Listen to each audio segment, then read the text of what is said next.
Welcome back, everybody. It is hot out here. Let me just adjust this to make sure it's a little bit level.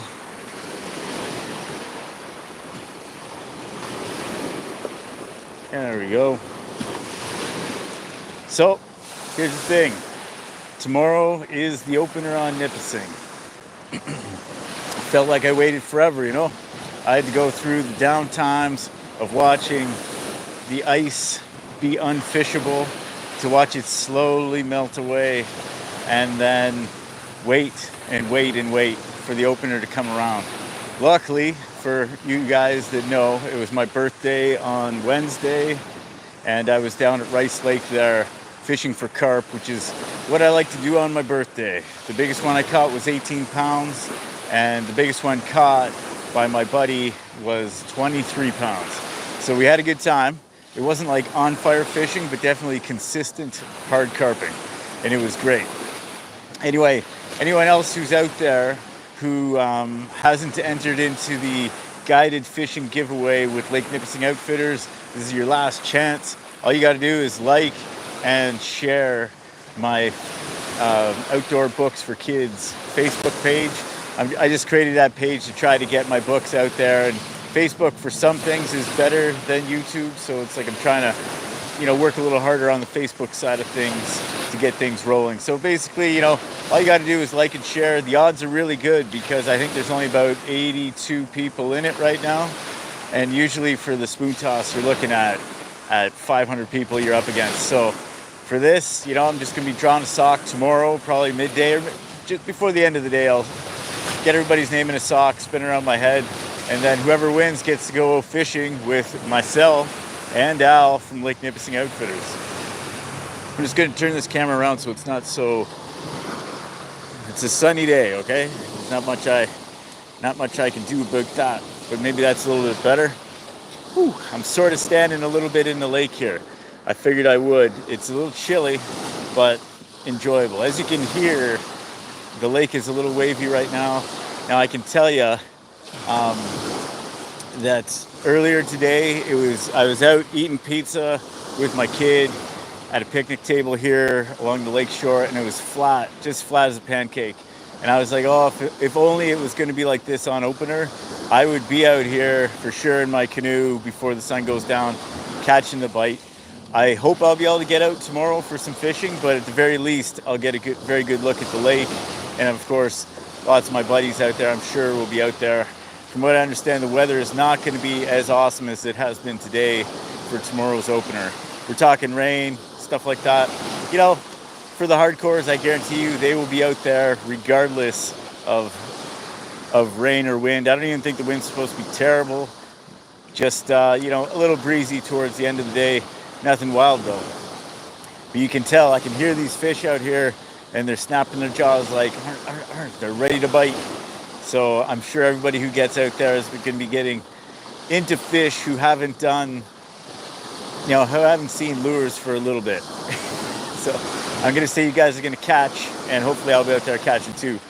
Now, there's some sort of a tackle swap meet going down on May 31st that I've been invited to, that I'm going to set up. I'll be selling minnow clappers, and I can tell you, minnow clappers do definitely work in the summertime. I even have some heavier ones that work better and for deeper water and stuff like that. But failing that, I also have minnow harnesses called the Zoo Sappers.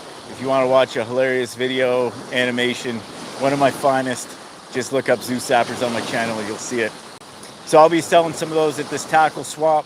I think it's a pretty good idea because people are going to be getting together in the Dowdle, I forget the name of the company. Anyway, they're going to be getting together in the parking lot and selling old tackle and new tackle, and whoever shows up, I'll be selling books as well if anybody's interested.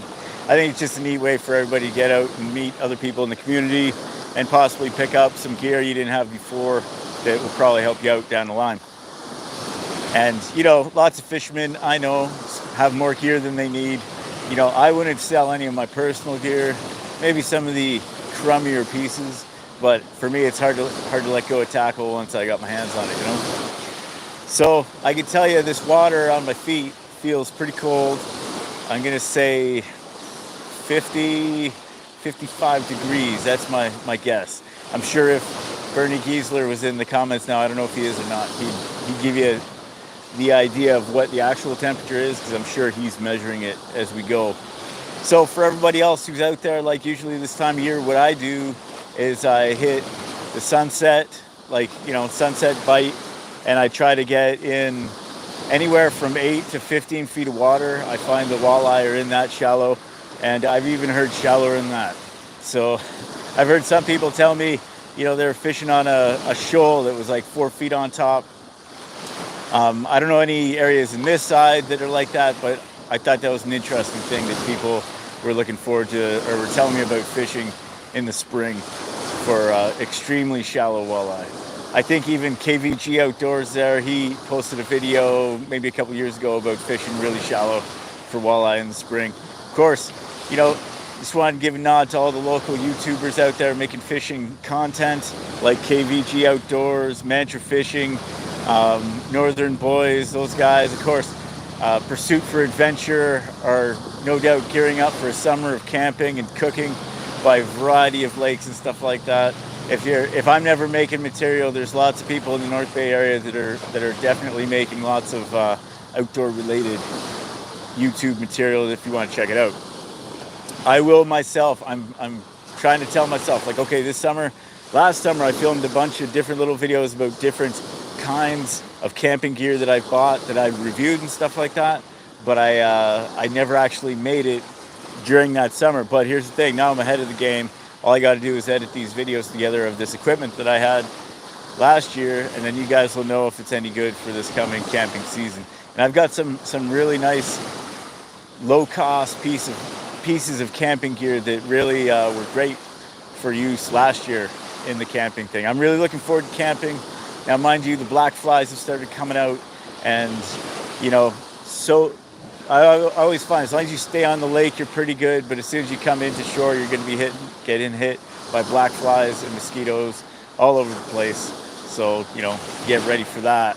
But I am going to be filming and releasing. I've already filmed one, a series I like to call Spec Trek, and that is basically where I just like pick a backwoods spot behind, you know, in the deep woods, thick stuff, and I just hike into the crazy stuff using the GPS, compass, whatever, and try to find some backwoods lakes for me to try to find speckled trout in. You know, I'm specifically looking for little rivers that are have been plugged up by beavers, made into beaver ponds. But I had an interesting first adventure, and hopefully a few more adventures going through June, and then we'll be getting into camping and stuff like that. And I'm going to try to make more videos in the summertime. Maybe, definitely not daily, okay? But like on a more regular basis, just because I do lots of stuff. You might think that, you know, I do nothing except in the wintertime. But yeah, no, I do a lot of outdoor activities all year round. So anyway, I hope everybody is good and hyped out there.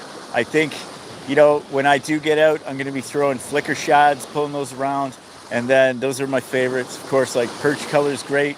And then a variety of other colors are awesome. I think I've got like an HD perch, which has like an actual printed coloration of a perch on the side. And those ones are great. And then, of course, I'll be jigging. Yeah, I got to get my hands on some leeches, maybe some worms. Of course, worms, like, you know, it's water's still a little cold, but the leeches might still work great. So that's what I like to throw when it comes to Nipissing opener, and for the next pretty much a month and a half, pretty much all of June, I can usually rock like a relatively shallow game with leeches, pulling crankbaits, stuff like that. And I do most of my fishing in a canoe. I will probably be getting out with Al from Lake Nipissing Outfitters, because we sort of had a groove going last year where we got out together a good couple of times, which if anybody who's watching, who watched the latest giveaway video, you'll see at the very end a bunch of clips from me and Al fishing from last summer and last fall. So I hope everybody's having a great day, and that everybody's hyped for what's coming, because summer's about to turn up in our favor, and that's coming tomorrow.